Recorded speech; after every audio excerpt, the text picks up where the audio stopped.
Selama 2 tahun pertama, Joseph pasti akan mendatanginya paling sedikit 3 kali dalam seminggu untuk melecehkan Elizabeth. Joseph juga sering membawa video-video yang berbau pornografi dan memaksa Elizabeth menonton bersamanya.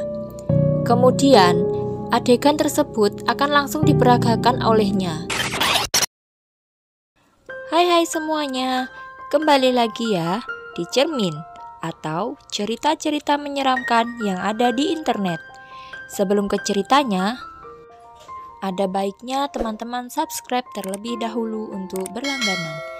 Kalau sudah siap, mari kita ke cerita menyeramkan untuk episode kali ini. Ada lagi nih sebuah kasus yang sangat-sangat tidak bermoral yang pastinya bikin para orang tua geram. Bagaimana tidak? Seharusnya seorang ayah itu menjadi teladan yang baik dan juga pelindung untuk istri dan juga anak-anaknya.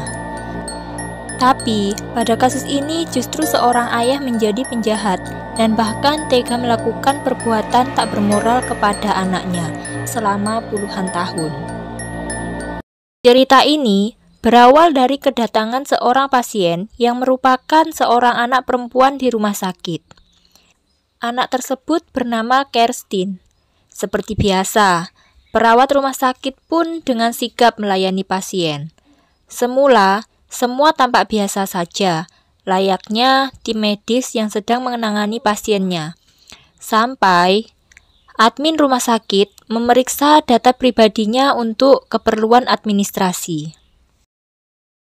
Pada saat admin rumah sakit mengecek data pribadi Kerstin, sayangnya tidak sama sekali ditemukan mengenai identitas dan silsilah keluarga dari anak tersebut, dan juga tidak ada pihak keluarga yang menjenguk.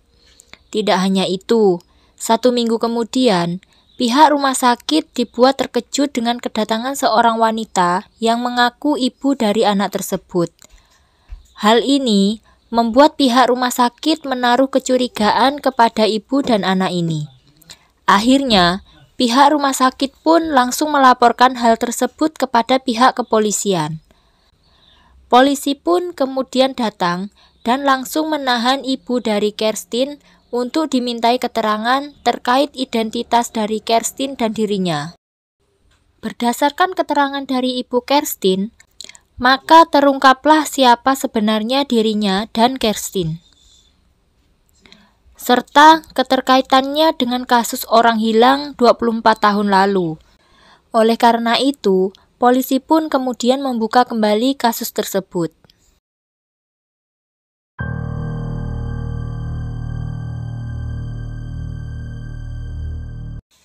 Jadi, kisah ini bermula pada tahun 1984 di sebuah keluarga yang tinggal di Austria.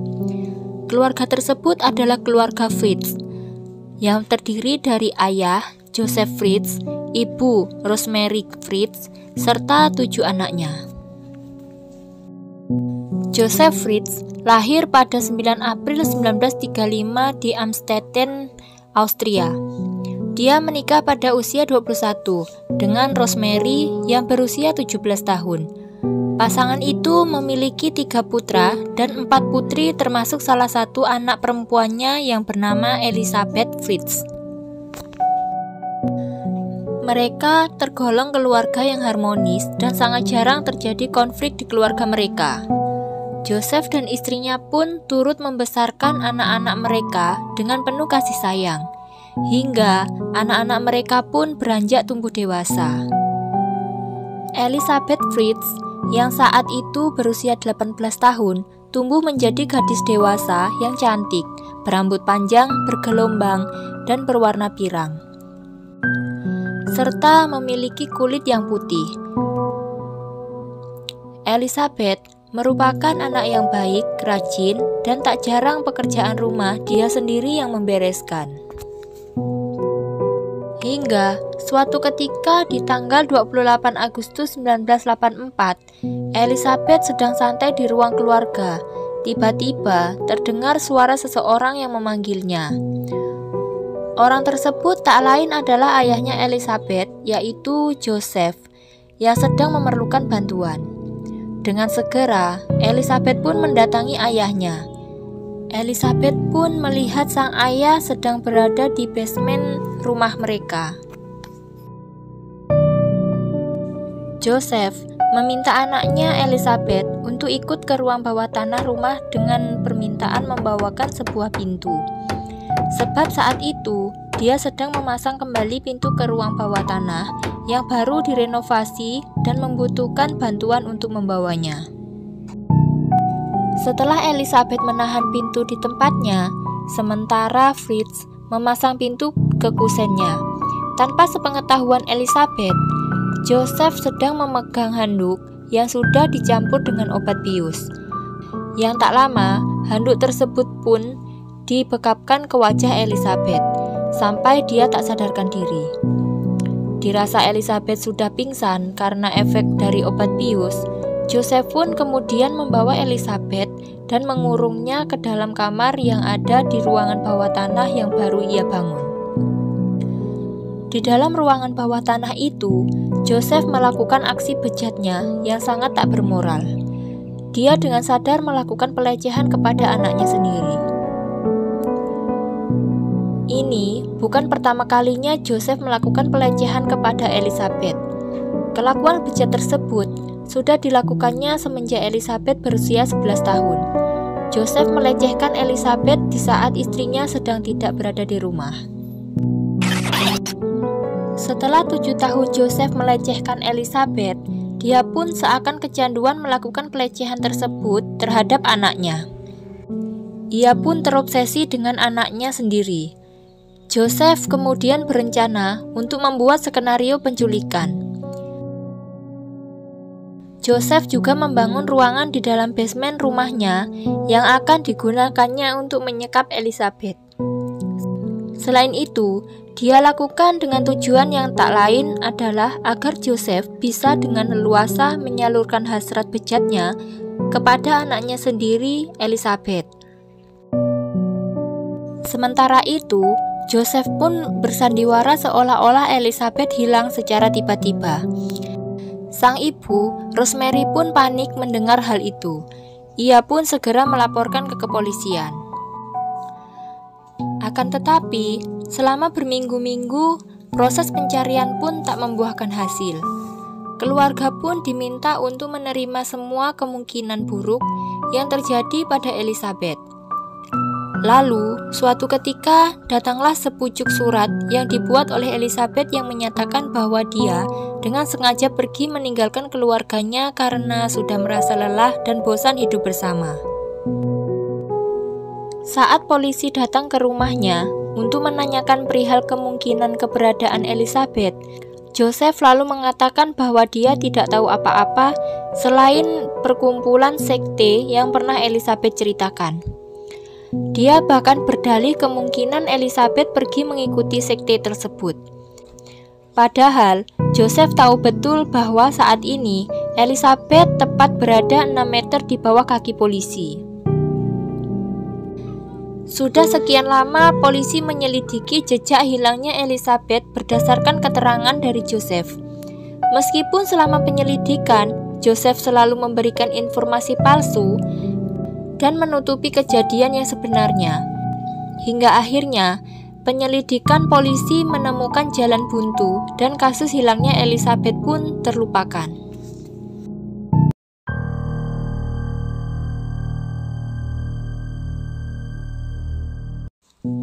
Bagian dalam ruangan bawah tanah kini menjadi satu-satunya hal yang akan dilihat Elizabeth. Dia tidak menyangka bahwa hal tersebut akan terjadi pada dirinya. Tidak diketahui berapa lama Joseph berniat menahan putrinya sebagai tahanan di ruang bawah tanah. Joseph akan pergi ke ruang bawah tanah setiap jam 9 pagi untuk menggambar rancangan mesin yang akan dijual dan menghabiskan beberapa malam di ruang bawah tanah sesekali. Karena Joseph sebenarnya orang yang terampil di bidang mesin dan sering menjual hasil karyanya.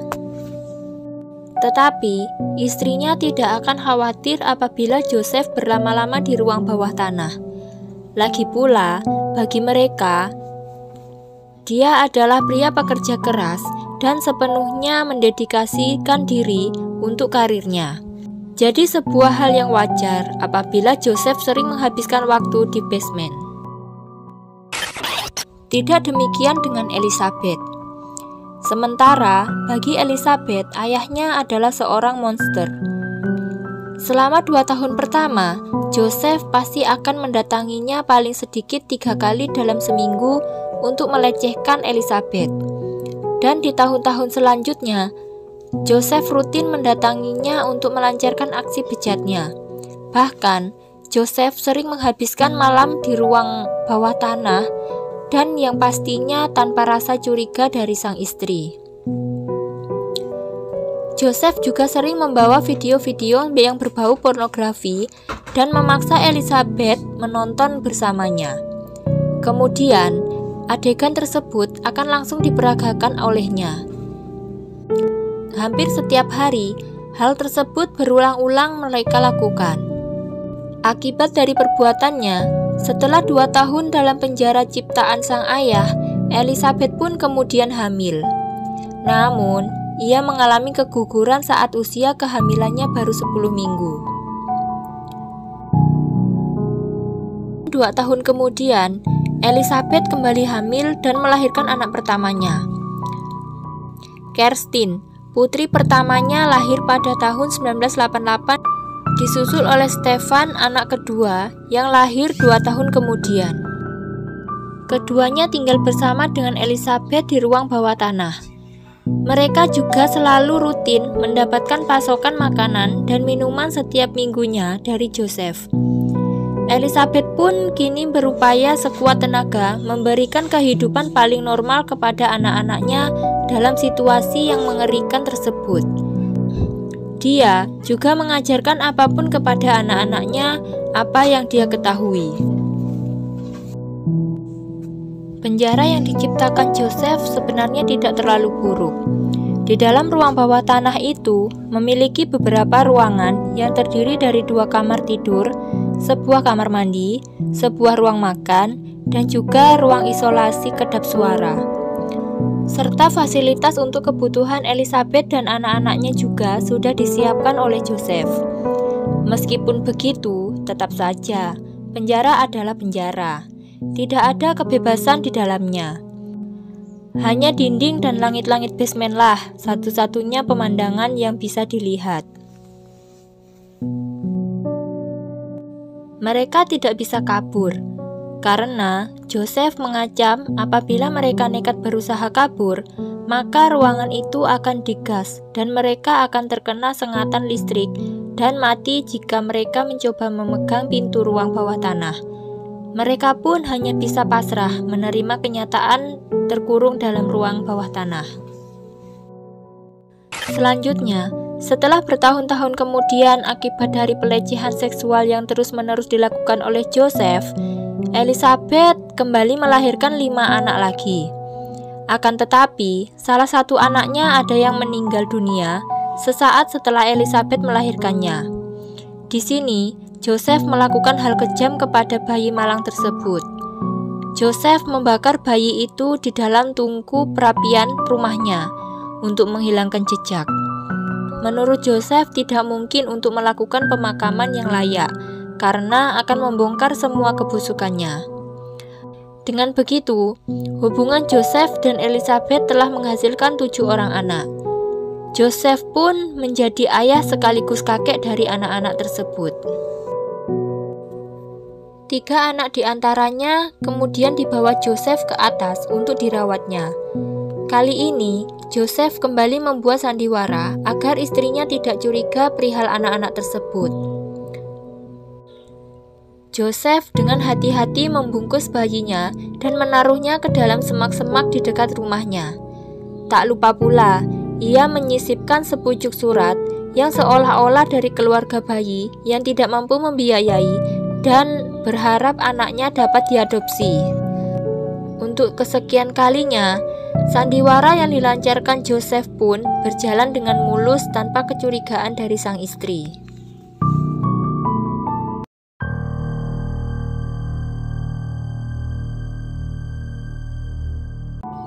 Selama ini, kerabat maupun tetangga mereka tidak ada yang mempertanyakan perihal asal-usul anak-anak yang tiba-tiba muncul di kediaman keluarga Fritz. Begitu juga dinas sosial setempat yang menganggapnya sebagai hal yang wajar. Joseph dan Rosemary merawat mereka seperti anak sendiri. Bahkan, mereka sudah dianggap kakek dan nenek dari anak-anak tersebut. Hingga suatu ketika pada tahun 2008, seorang anak yang tinggal di basement bersama Elizabeth, yaitu Kerstin, mengalami sakit yang menyebabkan kondisinya kritis. Elizabeth pun memohon kepada Joseph agar Kerstin yang saat itu usia 19 tahun segera dibawa ke rumah sakit. Melihat kondisi Kerstin yang sangat memprihatinkan, dengan terpaksa Joseph pun mengabulkan permintaan Elizabeth untuk membawa anaknya ke rumah sakit. Ia pun segera memanggil ambulan dan mengeluarkan Kerstin dari bawah tanah untuk dibawa ke rumah sakit. Sampai di rumah sakit, Elizabeth pun dirawat dan mendapatkan penanganan medis. Seminggu pun berlalu. Pasca dibawanya Kerstin ke rumah sakit, Elizabeth yang masih berada di basement merasa khawatir dengan kondisi anaknya yang sedang dirawat. Perasaannya pun semakin tak karuan. Hingga sampai pada saat Joseph datang untuk mengunjunginya, Elizabeth pun langsung memohon kepada Joseph agar diizinkan keluar untuk melihat anaknya yang sedang dirawat. Awalnya, Joseph tidak mau mengizinkan Elizabeth pergi. Akan tetapi, Elizabeth tidak menyerah untuk memohon agar ia dapat melihat kondisi putrinya. Akhirnya dengan terpaksa, Joseph pun mengizinkan Elizabeth untuk keluar dari basement untuk pertama kalinya. Dia mengancam dan memaksa Elizabeth untuk tidak macam-macam dengan konsekuensi keselamatan anak-anaknya. Elizabeth pun mengiyakan syarat tersebut. Meskipun kemudian dia merencanakan waktu yang tepat untuk Elizabeth keluar agar tidak ketahui oleh istrinya Joseph. Akhirnya, Elizabeth pun bisa keluar untuk pertama kalinya setelah 24 tahun terkurung di dalam basement dan pergi ke rumah sakit untuk menemui putrinya. Seperti yang sudah diceritakan di awal video, singkat cerita, tak lama kedatangan Elizabeth di rumah sakit, tiba-tiba Elizabeth dikejutkan dengan kedatangan polisi yang sebelumnya telah dilaporkan oleh pihak rumah sakit. Polisi memintanya untuk memberikan keterangan terkait kasus orang hilang yang terjadi 24 tahun silam. Dengan perasaan yang gelisah, Elizabeth pun menuruti perintah dari polisi. Sebelumnya, polisi telah menginterogasi Kerstin terkait silsilah keluarganya serta kasus hilangnya Elizabeth. Akan tetapi, tidak ada informasi detail yang didapat. Begitu pula saat polisi mencoba menginterogasi Elizabeth. Karena takut dengan ancaman Joseph, Elizabeth tidak berani menceritakan lebih detail. Polisi pun tidak menyerah sampai di situ. Polisi mencoba membujuk dan meyakinkan Elizabeth agar mau menceritakan kronologi yang sebenarnya.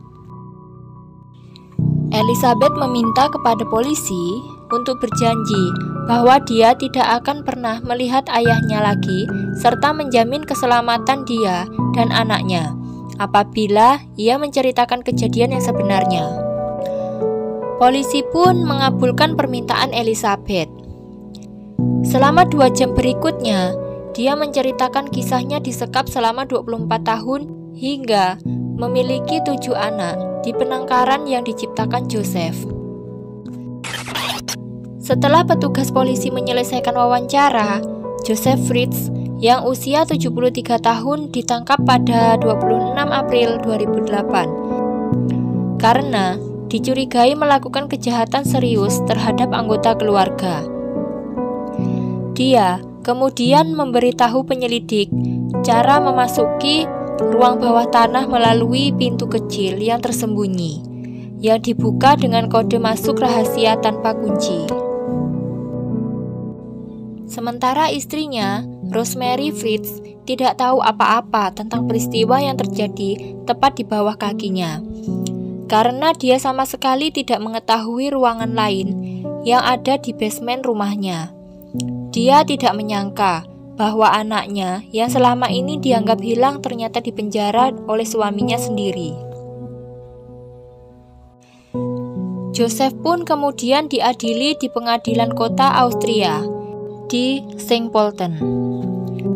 Joseph didakwa dengan pasal berlapis atas tuduhan pemerkosaan massal, kasus insest, penahanan orang, pemaksaan, dan pembunuhan karena kelalaian.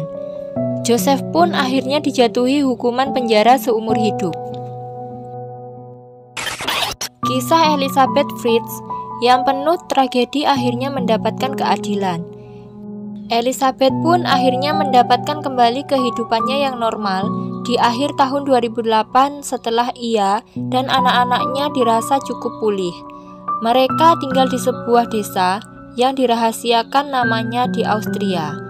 Elisabeth pun kemudian diberikan identitas baru sebagai upaya untuk melupakan segala kenangan buruknya. Ia dan anak-anaknya juga disembunyikan dari media agar mereka dapat menjalani kehidupan barunya dengan tenang.